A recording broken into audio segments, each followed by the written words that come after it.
in changing the mindset, I have the points that I'm going to show you. Saya ada beberapa poin yang akan saya sampaikan in changing the mindset dalam merubah pikiran in learning English.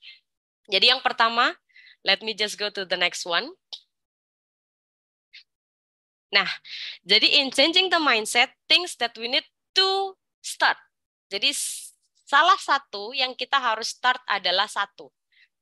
Accept that becoming fluent, accept itu menerima. That becoming, menjadi fluent, itu lancar. Jadi intinya accept that becoming fluent, melancarkan in English, di dalam bahasa Inggris, is a process, adalah proses, and it may take, membutuhkan longer than you expect. Jadi membutuhkan waktu yang sedikit lebih lama dari ekspektasi kita. Biasanya kita berekspektasi bahwa belajar bahasa Inggris itu sebulan, 2 bulan cukup. Saya bisa fluent, saya bisa lancar. But actually no, this is big no. Yang perlu diperhatikan bahwa belajar bahasa itu perlu proses. Belajar bahasa itu butuh sabar. Atau you need to take little bit longer, sedikit lebih lama in learning language. Beda dengan kita belajar tentang matematika. Kalau belajar matematika mungkin sebulan, 2 bulan it's enough. Tapi kalau belajar bahasa itu tidak cukup. So you need to understand or accept yourself or expect to yourself in learning English. Bapak Ibu harus mengekspektasikan pada diri bahwa belajar bahasa itu perlu sedikit waktu yang agak lama, tidak lama tapi agak sedikit lama karena butuh proses. Because that's not our language, itu bukan bahasa kita. So that's why, oleh karena itu, Bapak Ibu harus lebih expect bahwa belajar itu tidak cukup sebulan, 2 bulan, 10 kali pertemuan, tidak cukup. Jadi berbeda dengan kita belajar matematika. So that's things that you need to start. Jadi Bapak Ibu yang perlu perhatikan untuk memulai itu adalah yang pertama yang ini. Jadi untuk menjadi lancar atau untuk bisa casciscus itu lancar, mohon maaf. Jadi untuk menjadi lancar berbahasa Inggris, Bapak Ibu perlu sedikit waktu, karena kalau saya boleh bercerita sedikit, related to have my experience, I have been teaching English, saya sudah berproses atau sudah belajar bersama orang-orang, saya sudah mengajar bahasa Inggris sejak 2011, in the end of 2010, di akhir 2010, di awal 2011. Jadi saya mulainya dari, let's say kita hitung dari 2011. Dari 2011 itu pasti tidak mudah untuk belajar mampu berkomunikasi dalam bahasa Inggris lancar. Saya perlu waktu sekian lamanya. Jadi, so that's why, oleh karena itu, Bapak Ibu tidak boleh berekspektasi kalau belajar bahasa Inggris itu hanya sebulan, 2 bulan cukup. That's not enough, tidak cukup. Bapak Ibu perlu waktu yang sedikit lama untuk lancar.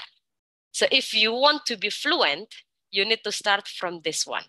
Jadi Bapak Ibu bisa memulai untuk berekspektasi menjadi fluent, dan itu butuh waktu yang sedikit lama. That's the first one. Itu poin yang pertama yang saya sampaikan. So now let's go to the second one. Kita ke poin yang kedua. I have the second option.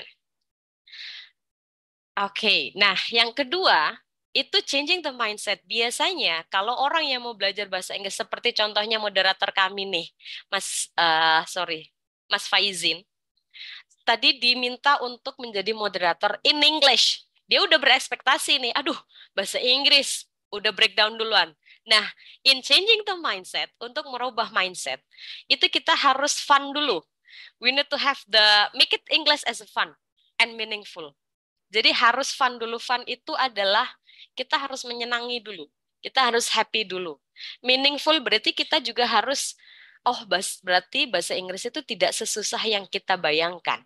Sebenarnya in learning English, dalam belajar bahasa Inggris itu tergantung dari mindset. Yang saya selalu sebutkan dari awal kita opening sampai sekarang, bahwa belajar bahasa itu tidak selalu susah. Kita hanya butuh proses.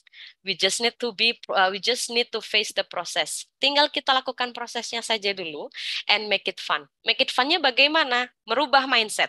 Yang biasanya kita berpikir bahasa Inggris itu adalah, aduh, itu momok untuk kita memulai belajar bahasa Inggris. Jadi untuk startnya harus dirubah dulu. Oke, bahasa Inggris itu tidak susah. Bahasa Inggris itu menyenangkan. Bahasa Inggris itu cantik. Jadi kalau aku bisa ngomong bahasa Inggris, kalau kita bisa berbicara bahasa Inggris, kita bisa terlihat cool. Kita bisa pergi ke luar negeri dengan gampang karena kita punya bahasa Inggris. Based on my experience, berdasarkan pengalaman saya, ini kembali ke pengalaman saya. Jadi bagaimana saya memulai belajar bahasa Inggris, itu tidak dari cinta, mohon maaf Bapak Ibu. Bukan dari, oh, itu Rida bisa cas-cus bahasa Inggris karena dia suka. Bukan. That's not the right answer. Itu bukan jawaban yang benar. Jadi saya sekolah tidak suka bahasa Inggris, bahkan selalu escape. Escape itu melarikan diri from the class, dari kelas. Saya selalu melarikan diri, jadi selalu ingin escaping from the class, selalu ingin kabur ke kantin atau even go to the toilet, mau ke kamar mandi, tapi nggak balik. Biasanya begitu.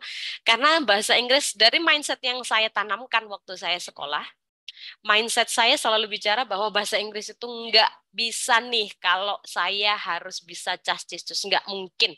Ini nggak mungkin karena bahasa Inggris itu susah. Bahasa Inggris itu sangat-sangat membingungkan. Even my teacher, bahkan guru saya pun tidak menyenangkan. So how can I love English? Bagaimana saya bisa suka bahasa Inggris? Nah, sebenarnya bukan karena gurunya itu scary atau gurunya itu biasanya kita sebutnya adalah, how do we call that? Guru yang garang atau guru yang kurang menyenangkan menurut kami as a student sebagai siswa. Jadi sebenarnya itu bukan salah gurunya, bukan salah bahasa Inggrisnya, melainkan salah dari mindsetnya kita sendiri, mindsetnya saya terutama. Jadi kalau kita berpikir, aduh, saya nggak bisa bahasa Inggris ya karena gurunya ada yang nggak asik, gurunya yang membosankan. Sebenarnya bukan salah gurunya, tapi salah dari mindsetnya Bapak Ibu. Jadi kalau learning English atau sebenarnya tidak hanya bahasa Inggris, we can relate to another major, another lesson. Kita bisa menyambungkan tidak hanya di bahasa Inggris, tapi ke materi yang lain.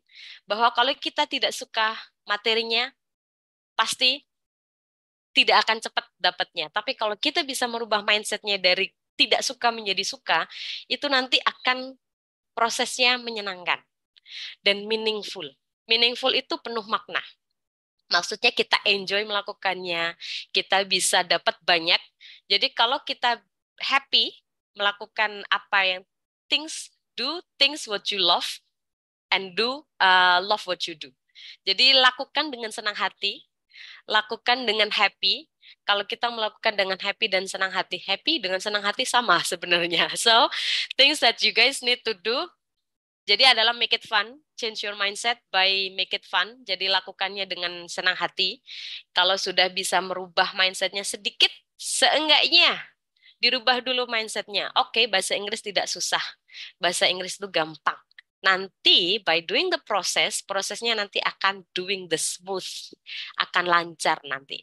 Jadi tidak harus Bapak Ibu menunggu lama bertahun-tahun atau berpuluh tahun seperti proses saya, tapi kalau Bapak Ibu bisa merubah mindset in learning English, make it fun and meaningful, itu nanti prosesnya tidak akan terasa lama. Remember, tidak akan terasa lama. So, the second one, itu adalah poin yang kedua. Let's go to the point to the third options. Kita ke poin yang ketiga.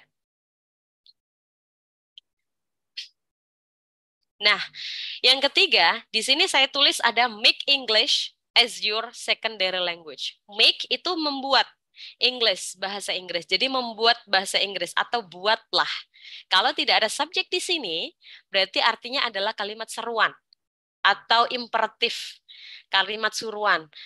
Boleh dibuka pintunya? Boleh tolong dibuka pintunya? Open the door, please. Open the door, please. Atau listen to me, dengarkan saya. Make English, berarti bukan membuat English, tapi buatlah English. Buatlah bahasa Inggris. Now, coba repeat after me. Open the door. Boleh di-unmute seperti tadi? Please unmute your microphone and repeat after me after I count 1, 2, and 3. Are you ready? Ready. Okay. Sekarang boleh setelah saya. Open the door. Open the door. Open the door. Okay. Open the door. Open the door. Open the door. Open the door. Open the door. Open the door. Open the door. Open Would you like to open the door? Okay. Would you like to open the door? Sure. Nah, ada yang menambahkan would you like to open the door? Okay. In English, karena saya orang Jawa, jadi biasanya orang Jawa itu ada unggah-ungguh nih Bapak Ibu. Yang dari Jawa di sini. Jadi kalau kita berbicara dengan orang yang lebih dewasa, saya tidak bicara orang yang lebih tua ya, orang yang lebih dewasa. Contoh saya punya kakak, ketika saya berbicara dengan kakak itu ada unggah-ungguhnya. Unggah-ungguh itu sopan santunnya. Jadi in English we also have, di bahasa Inggris kita juga mempunyai itu. Kalau untuk meminta tolong biasanya ada bolehkah saya ditolong untuk menutup pintunya. Ini kan bahasa yang sangat sopan sekali. Ada juga yang tutupin pintu dong. Ini between friend to friend. Jadi kalau berbicara tentang teman ke teman itu boleh pakai yang informal English. Kalau berbicara untuk orang yang lebih dewasa, boleh pakainya yang formal English. Formal English itu digunakan, ada yang teman kita tadi ada yang mengucapkan would you please, itu menunjukkan bahwa kita respect, kita menghormati. Someone that is adult than us, seseorang yang lebih dewasa di antara kita, daripada kita, dan kita minta tolong. Kita bisa pakai would you please open the door. Itu juga boleh. Atau tinggal begini, open the door, please. Itu juga boleh. Jadi please itu menunjukkan bahwa this is polite speaking. Bahasa atau bicara yang lebih sopan. Tapi kalau untuk between friend to friend atau our little brother, we can just say open the door. Can you open the door? Open the door. Itu sudah cukup. Tapi kalau untuk yang lebih dewasa, Bapak Ibu bisa menggunakan would you please, would you kindly, ditambahkan please juga. Jadi itu menunjukkan sopan santun. In English, like I said, bahasa Inggris itu cantik Bapak Ibu. Bahasa Inggris itu menyenangkan. Jadi try to change your mindset bahwa bahasa Inggris itu tidak semenyeram yang kita bayangkan. Tidak seseram itu. Nah, yang poin ketiga yang saya maksud adalah make English as your secondary language. Secondary itu bahasa kedua. Make English as your secondary language. Buatlah bahasa Inggris itu sebagai bahasa kedua Anda. Jadi kalau kita sudah terbiasa dengan membuat bahasa kedua, English as our secondary language, menjadikan bahasa Inggris bahasa kedua kita, itu nanti kita akan mudah changing our mindset. Jadi merubah mindsetnya of course by using English as your secondary language. Merubahnya atau menjadikan bahasa Inggris sebagai bahasa kedua kita. Bagaimana? Kan saya tidak ada partner. We don't have any partner. How can we practice? How can we use English as our secondary? Bagaimana kita menjadikan bahasa kedua kalau kita hidup dengan orang yang tidak berbicara bahasa Inggris for daily, untuk bahasa sehari-harinya. Bapak Ibu bisa memulai dengan diri sendiri. Seperti saya, mohon maaf. Saya di keluarga ada bapak, ibu, ada kakak, ada adik. Itu kami tidak berbicara bahasa Inggris. Kami hanya berbicara bahasa Jawa, karena kami orang Jawa. Jadi kami berbahasa Jawa di rumah, sehari-hari. Bahkan saat saya berkomunikasi dalam bahasa Inggris dengan teman saya dari luar negeri, dan orang tua saya mendengar saya, Rida, kita itu orang Indonesia. Kita itu orang Jawa. Kok ngomongnya bahasa Inggris? Kita itu nggak ngerti. Jangan ngomong bahasa alien di rumah, karena nggak ada yang tahu. Itu pengalaman yang saya dapat saat di dalam keluarga saya. inti Bapak Ibu. Jadi belum yang lingkungan, yang kalau kita berbicara bahasa Inggris itu dibilang sok keminggris, yang kita kalau berbicara bahasa Inggris itu selalu dibilang, aduh, grammarmu lo belum bener, benerin dulu tuh grammar baru ngomong bahasa Inggris. Itu saya waktu itu breakdown. Waktu itu saya tidak percaya diri. Breakdown, aduh, I am breakdown. Breakdown itu berarti tidak percaya diri.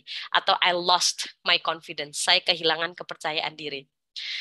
So, Bapak Ibu yang perlu tanamkan pada diri atau change your mindset, jangan berkecil hati saat ada orang yang berbicara bahwa bahasa Inggrismu kurang benar, bahasa Inggrismu itu masih nggak tepat grammarnya, atau saat Bapak Ibu mencoba untuk menjadikan bahasa Inggris itu sebagai bahasa kedua, lantas tidak ada yang mendukung, Bapak Ibu hanya cukup fokus pada diri, just focus on yourself, practice English, and speak as much as you can. Berbicara sebanyak mungkin. Kalau tidak ada partner, you have yourself. Bapak Ibu punya kamera, Bapak Ibu punya mirror, kaca di rumah. Jadi sambil make up kalau untuk ibu-ibu, sambil make up, sambil pakai lipstick, sambil ngobrol bahasa Inggris. Jadi itu cara saya untuk menimbulkan rasa saya untuk menjadikan bahasa Inggris sebagai bahasa kedua saya. Nah, that's how you can use English as your secondary language. Dengan cara begitu, Bapak Ibu bisa mencoba untuk menjadikan bahasa Inggris sebagai bahasa kedua. That's point 3. Itu adalah poin yang ketiga. Now, let's go to point 4. Atau we can say poin yang keempat. The fourth point. Point. Fourth itu artinya tulisannya F-O-R-T-H. F-O-R-T-H. Itu tulisannya fourth. Artinya yang keempat. Kalau 4 itu tulisannya F-O-U-R. Four. Itu 4. Tapi kalau fourth itu yang keempat. Gitu ya. Terima kasih. Let's go to number 4. Kita ke poin keempat. Oke, nah di situ tertulis ada set realistic goals. Goals itu sama dengan purpose Bapak Ibu. Jadi goals itu nanti kita artikan sebagai tujuan. Nah, tujuan Bapak Ibu untuk belajar bahasa Inggris apa? Jadi harus kita tahu dulu tujuan kita untuk berbahasa itu untuk apa. Kita harus tahu dulu tujuannya apa. Kalau ingin keluar negeri, oh tujuan saya ingin keluar negeri. Punya bisnis di luar negeri. Berarti tujuannya harus jelas. You need to set your realistic goals. Jadi tujuannya harus jelas biar nanti jalannya mudah. Contoh, mau jadi guru, saya sudah jadi guru bahasa Inggris. Saya ingin ke depannya mengajar murid-murid pakai bahasa Inggris. Berarti tujuannya sudah jelas. If you have your goal, means your realistic goal, nanti tinggal kita do the 1, 2, and 3. Option yang ketiga tadi tinggal kita matangkan lagi. In having English. Nah, set up your goals is important. Biar motivasi, biar termotivasi, biar ada greget untuk belajar bahasa Inggris. Karena kalau tidak ada goals, tidak ada tujuan, sepertinya belajar bahasa Inggris itu akan sulit. Karena tidak seorang pun mampu membantu kita berbicara bahasa Inggris better. Seperti tagline yang saya tulis di situ yang paling atas sebelah kanan, itu ada the more practice, the better skill you have. Jadi semakin banyak kita praktek, skill kita akan bertambah lebih baik. Atau skill kita akan lebih baik. Jadi set your realistic goals itu juga connected, tersambung dengan tagline yang sudah saya tulis, dengan mindset. Jadi semuanya terkoneksikan Bapak Ibu. Jadi harus punya goals dulu agar Bapak Ibu punya motivasi. Kenapa harus belajar bahasa Inggris? Kenapa harus open-minded in having English? Harus memahami dan punya bahasa Inggris. So, you need to set your realistic goals. That's the fourth point. Jadi poin yang keempat adalah mempunyai tujuan. Tujuan untuk belajar bahasa Inggris. Let's go to the fifth. Fifth. Ini kembali lagi ada fifth. Ada 5. Kalau 5 itu 5. Bapak Ibu, saya punya 5 botol. Coba bahasa Inggrisnya 5 botol. Sama-sama. 5 bottles. 5, 5. Bottle, botol. Bottle is bottle. 5 bottles. Boleh nggak kita pakai cara British? Boleh. British itu T-nya tidak jelas. Bottle. 5 bottles. Boleh nggak pakai bottles? Boleh. Karena English itu sangat cantik, Bapak Ibu. English itu menyenangkan. Do you feel happy when you see people speak English? Apakah Bapak Ibu sudah ada nih interest saat mendengar orang berbahasa Inggris? Duh, kok menyenangkan ya saat orang itu berbahasa Inggris dengan lancar? Kayaknya saya pengen deh. Pasti mungkin Bapak Ibu terbesit dengan perasaan itu. Nah, things, kalau sudah ada rasa itu muncul, Bapak Ibu iringi dengan poin yang pertama, kedua, ketiga, dan sekarang yang keempat, itu nanti akan the impossible can be possible.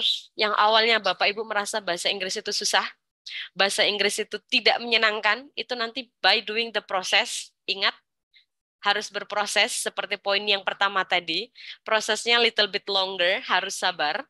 So, you need to start. Now, saya mau invite Bapak Ibu untuk melafalkan 5 botol seperti contoh yang saya berikan tadi. Would you please? Nah, ini untuk sopan santunnya saya kasih contoh. Would you please unmute your microphone? Bolehkah atau sudikah kalau kita terjemahkan? Bolehkah, sudikah Bapak Ibu menyalakan kameranya? Sorry, bukan kamera, microphone. Jadi boleh di-unmute Bapak Ibu? Please. Okay, go on. Yes. Yes. Okay, go on.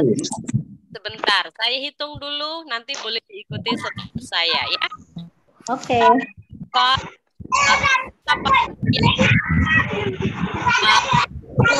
Five bottle. Now repeat after me. 1, Bottle. Five bottle.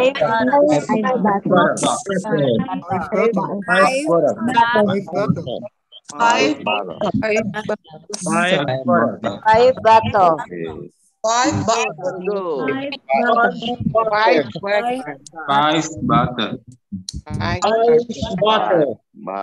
Five bottle. good. Nah, ini saya pakai headset nih Bapak Ibu. Jadi terdengarnya jelas. Saya yang terdengar dari telinga saya itu adalah 5 bottle. 5 Bottle. Okay, thank you. Five bottle. Okay. Yang terdengar Bottle. Oke, terima kasih. Jadi yang terdengar di telinga saya itu bottle. Bottle. Kalau bottle itu hanya satu, Bapak Ibu. One bottle. Tapi kalau dua, berarti harus ditambahkan es. Harus minum es dulu, tidak akan pilek nih. Harus minum es. Jadi ditambahkan bottles. Ngeses. Bottles. 5 bottles. Get it? Cukup jelas? Kalau jelas, boleh unmute lagi. Repeat after me. Boleh diikuti setelah saya. Please unmute your microphone. Boleh dinyalakan lagi? Okay. Now, are you guys ready? Ready.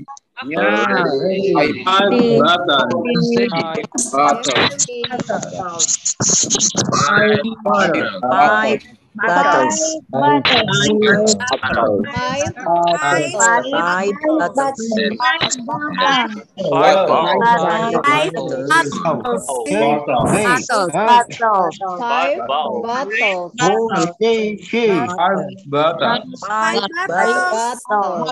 think the participant here is English speaker all. Oke, good. Terima kasih. Terima kasih. Jadi, padahal saya tadi belum Bapak Ibu, tunggu saya hitung 1, 2, 3, tapi semuanya sudah semangat. Thank you so much for your spirit. I do really appreciate. Saya sungguh sangat mengapresiasi spiritnya. Meskipun ada mungkin yang lagi puasa, tapi semangatnya on fire. On fire berarti penuh semangat. Terima kasih. Jadi on fire. Saya on fire. Fire itu adalah api. Tapi kalau diartikan on itu nyala. Fire itu api. Nyala api. Bukan. Jadi in English kita tidak bisa terjemah satu per kata. In English it has the phrasal verbs. Ada itu kalimat ungkapan, Bapak Ibu. Jadi kalau kalimat ungkapan itu kita tidak bisa terjemahkan per kata. Nah, bahasa Inggris tuh susah. Itu aja udah nggak ngerti tuh phrasal verb apa. Bapak Ibu tinggal ikuti saja. Relax, jangan beban. Kalau Rida bilang, Pak, Bu, dinyalakan kameranya, dinyalakan mikrofonnya, berarti dinyalakan. Pak, Bu, ikuti setelah saya. Ternyata belum saya mulai, tapi semuanya sudah 5 bottles, 5 bottles, 5 bottles. It's okay, tidak apa-apa. Berarti you are on fire. Berarti kita semua on fire, penuh semangat. Terima kasih.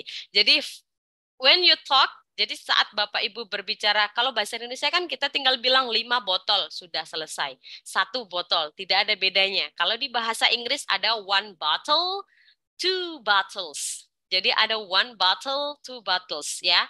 Bottle, bottles. That's the difference. Tinggal ditambahkan S itu nanti artinya akan berbeda. Kalau bottle itu berarti cuma 1. Kalau ada 2, 3, 1000 atau even 1 miliar itu juga boleh. Kalau ternyata botolnya ada 1 miliar botol, you can just give S. Jadi 1 huruf saja bisa merubah arti kalau dalam bahasa Inggris. Now, let's go. Kita ke poin kelima, Bapak Ibu. Kita ke poin kelima ya.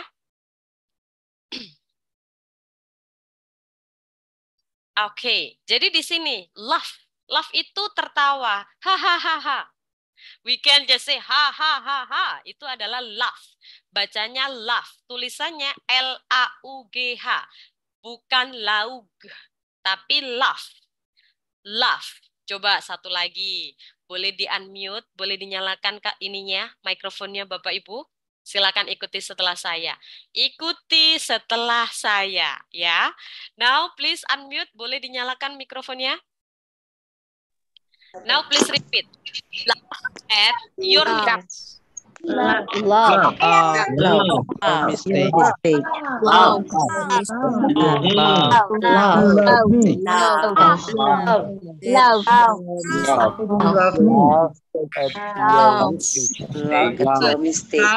At your mistake.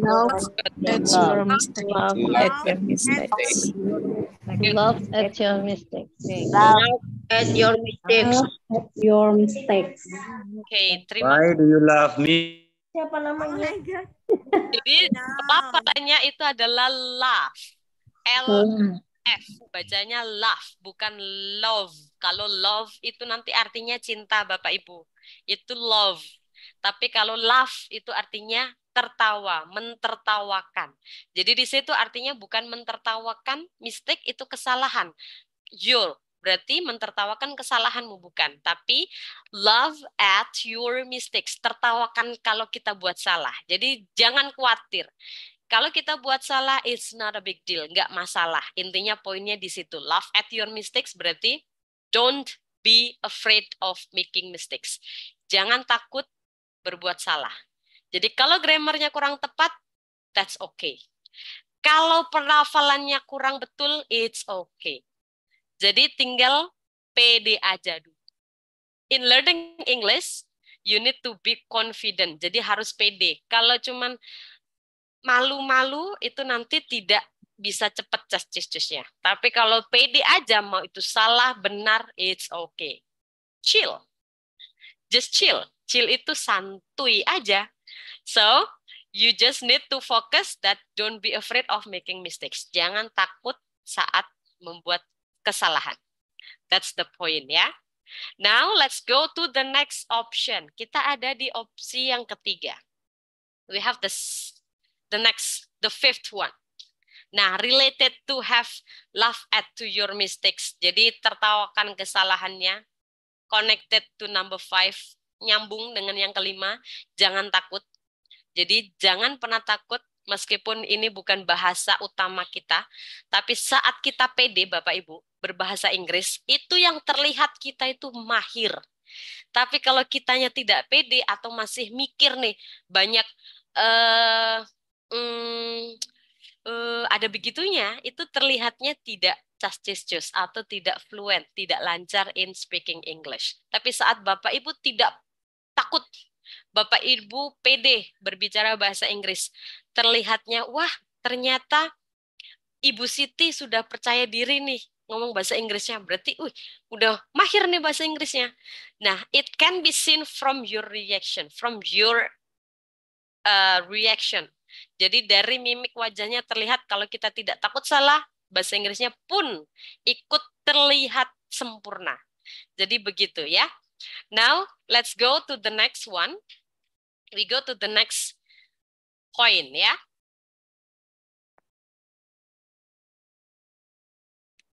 Nah, on the sixth one, kita ke poin yang keenam.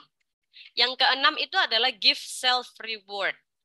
Kembali lagi, nyambung dengan opsi atau poin yang kelima, bahwa Bapak Ibu harus be confident, harus percaya diri. Give self reward itu apa? Dikasih hadiah. Maksudnya itu kasih diri ini kepercayaan diri bahwa kita bisa, bahwa setiap orang mampu berbahasa Inggris dengan baik, dengan lebih baik. Jadi giving the self reward itu adalah mempercayai pada diri bahwa kita mampu, bahwa dengan berjalannya proses kita akan mampu meraih goal atau tujuan yang kita harapkan.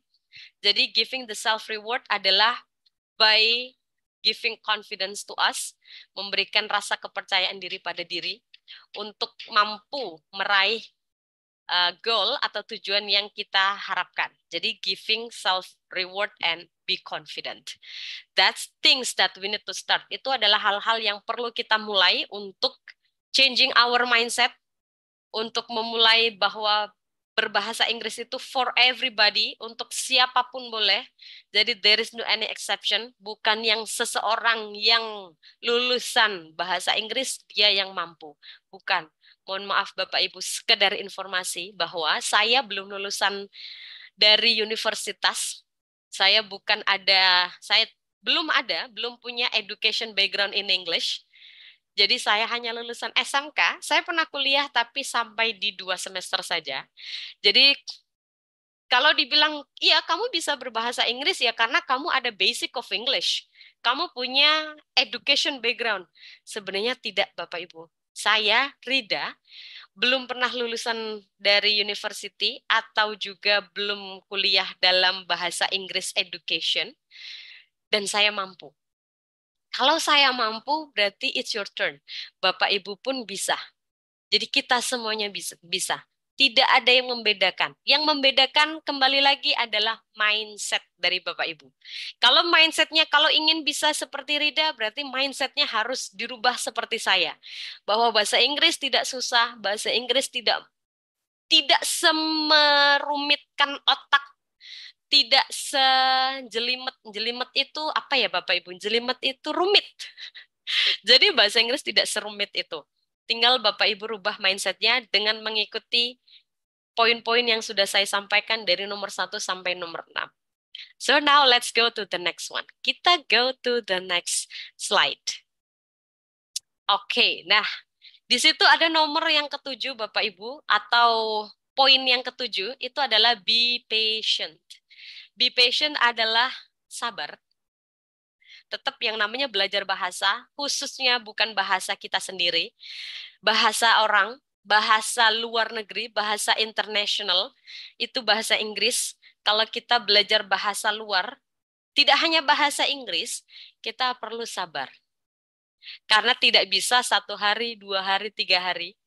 Bapak Ibu bisa cas-cisus atau mahir dalam hitungan jam, hitungan hari, mahir. Tidak Bapak Ibu. Jadi Bapak Ibu harus sabar proses, harus sabar memahami grammarnya dulu, harus sabar latihan, harus sabar kursus mungkin kalau Bapak Ibu mau kursus, harus sabar dulu ikuti kelasnya, ikuti apa yang tutor sampaikan. Jadi harus sabar. Jadi tidak bisa yang iya, saya pengen bisa bahasa Inggris. Ya udah saya ikut aja 1 hari terus besoknya harus cacis-cus. Impossible. Tapi Bapak Ibu harus perlu garis bawahi, the impossible can be possible. Yang tidak mungkin itu bisa jadi mungkin. Jadi yang menurut Bapak Ibu tidak mungkin itu bisa mungkin saat Bapak Ibu sabar dan ikuti poin-poin yang sudah saya tunjukkan melalui slide, dari slide yang pertama sampai ke-7. Itu tidak ada proses yang mengkhianati hasil, right, Bapak Ibu? Jadi hasil tidak akan mengkhianati prosesnya. Jadi proses yang Bapak Ibu jalani, sabar, ikuti, belajar praktis, belajar bahasa Inggris, praktisnya sudah everyday, nanti pasti Bapak Ibu pun bisa memahami bahasa Inggris dengan mudah. By changing your mindset, dengan merubah mindsetnya. Nah, that's for the 7 point, itu poin yang ke-7.